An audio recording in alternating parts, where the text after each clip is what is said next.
নমস্কার বন্ধুরা, শর্মিলা রান্নাঘরে সকলকে স্বাগত। আমার আজকের রেসিপি কুমড়ো দিয়ে চিংড়ি মাছের ভিন্ন স্বাদের পাতুরি। চলুন রেসিপিটা দেখে নেওয়া যাক। প্রথমে একটা প্যান গরম করে তাতে কলা পাতাগুলোকে সেঁকে নেব। এরপর একটা পাত্রে কুমড়ো ও ঝিঙে নিয়ে সামান্য নুন ও 1 চামচ হলুদ গুঁড়ো দিয়ে দেবো। আপনাদের ভালো লাগলে ঝিঙে দিতেও পারেন, নাও দিতে পারেন। 200 গ্রাম চিংড়ি মাছ নিয়েছি, সেটা দিয়ে দেবো। 4 চামচ সর্ষের তেলও দেব। এবার একটা মিক্সার জারে 4 চামচ কালো সর্ষে ও হাফ চামচ নুন দিয়ে ড্রাই পেস্ট করে নেব। এবার ঝালের জন্য কয়েকটা কাঁচা লঙ্কা ও সামান্য জল দিয়ে একটা পেস্ট বানিয়ে নেব।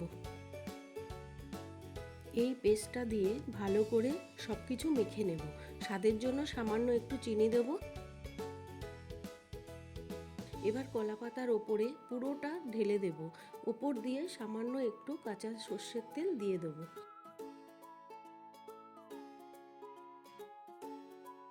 গ্যাসের ফ্লেমটা অন করে বসিয়ে দেব। এবার 25 মিনিট মিডিয়াম ফ্লেমে রাখবো। এরপর নামিয়ে নিয়ে আবারও উল্টো পিঠ ঠিক একইভাবে মিডিয়াম ফ্লেমে 20 মিনিট বসিয়ে রাখবো। একদম পুরো টান টান হয়ে এলে নামিয়ে নিয়ে পরিবেশন করব।